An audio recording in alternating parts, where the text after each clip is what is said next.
5-0 is 5-0. What's going on, guys? Welcome to the Vikings Now by Chat Sports. My name is Patrick Siepman, here giving you guys my instant reaction to another heart attack game for the Minnesota Vikings as they jumped out early to a 17-0 lead.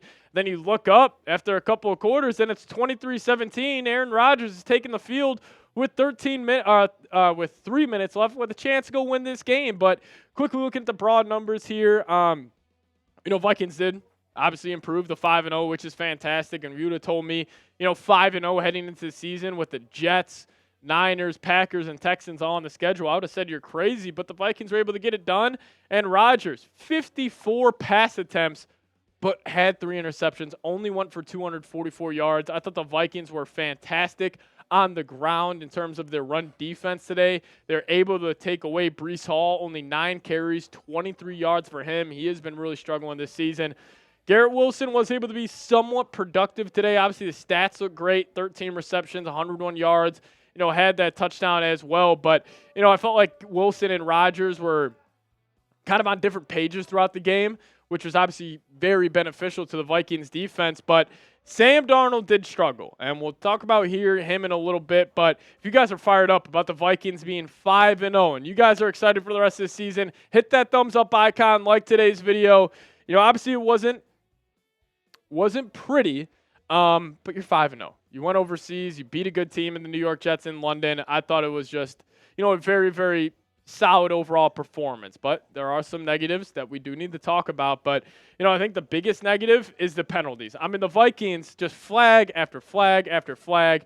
These offensive linemen, it would just be random false starts. Maybe the Vikings not being too, connected offensively today is a big reason why they had 11 penalties. I mean, the penalties were killers. I mean, even the roughing the punter, that was a terrible penalty to have. That gave the Jets an extra 3 points when you should have got off that football field. But 11 penalties today for 80 yards, that was bad. Time of possession about even. But I do want to talk about Darnold here because, by far this was his worst game as a Minnesota Viking. I mean, 14 of 31, 179 yards.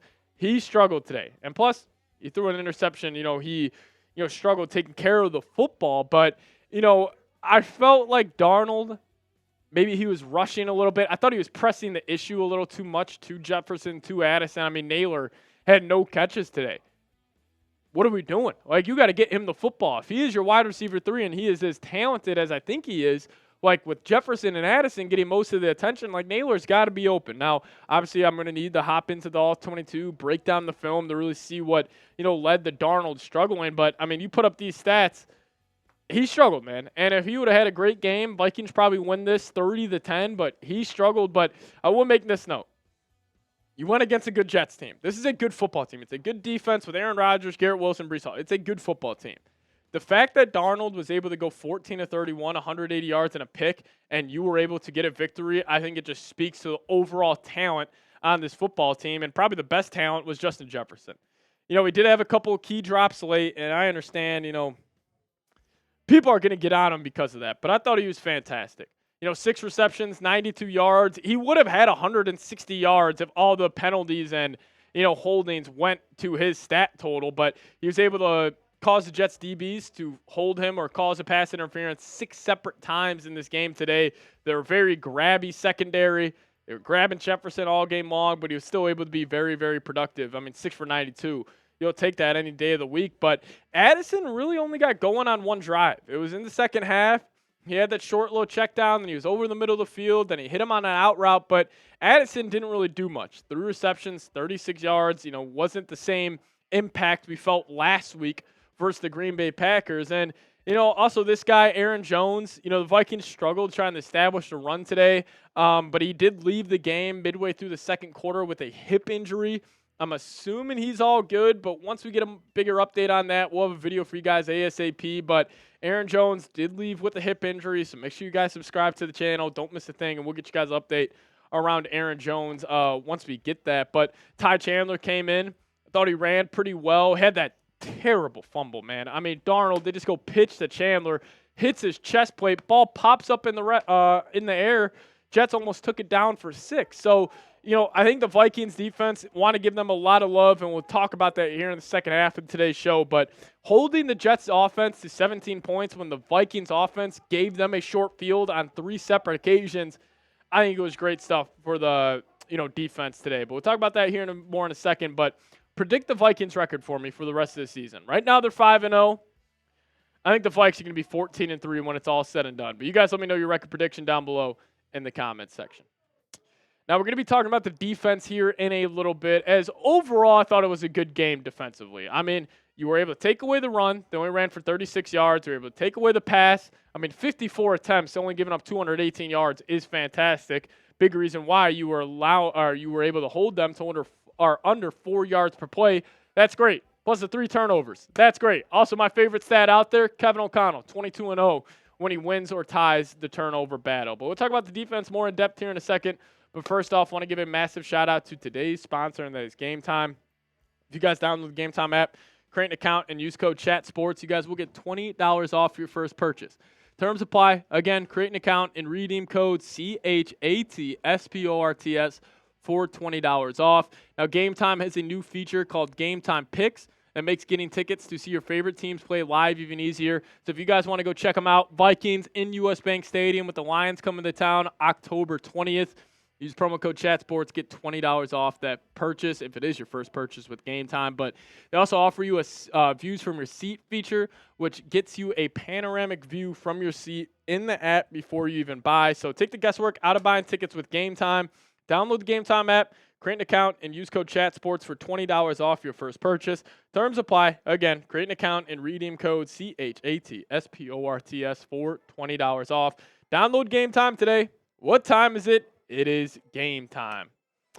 All right, so Aaron Rodgers. I had a damn near panic attack when he hit the field with 3 minutes left, down by 6. I thought it was going to be vintage number 8. He's connecting with number 5, Garrett Wilson, and they were going to go down there and win that game.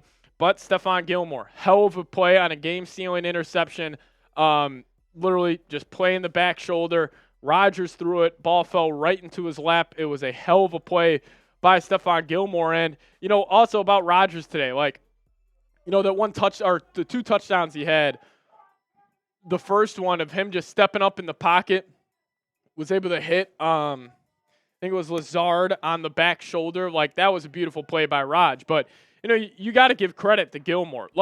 For a guy who's 34 years old, he is still playing at a extremely, extremely high level. And that pick on Rodgers was just vintage Gilmore.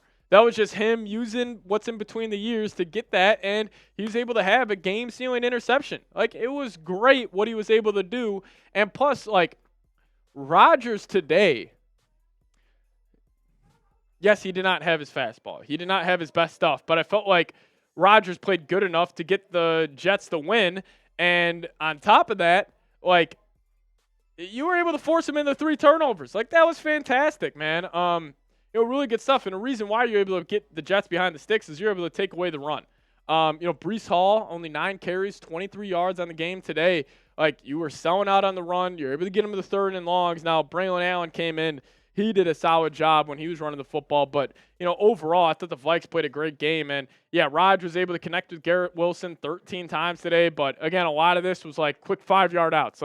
Rodgers used to do this all the time with Devontae Adams. Play action, quickly throw it out to, Garrett Wilson, Allen, Lazard, whoever it may be. But, also Lazard, stat sheet looks good. 3 receptions, 34 yards, and a touchdown. But, he also missed a couple easy throws, man, or easy catches. He had a couple comeback routes where he was wide open, ball right on his nameplate. He dropped it. Lazard, in my opinion, didn't have the best game, by his standard. But, overall, the Vikings defense, if I had to give away a game ball, it's going to Brian Flores. He was awesome today. But if you guys made it to the end, give me a SKOL down below in the comments section. Show this football team some love, and so I can know where all the real ones are at. Give me a SKOL down below. And also, if you guys want to give me a follow on Twitter, that's the handle right there, at Pat Sieps. Give me a follow over there. I'll give you guys a follow right back. We'll see you guys next time. As always, SKOL Vikes.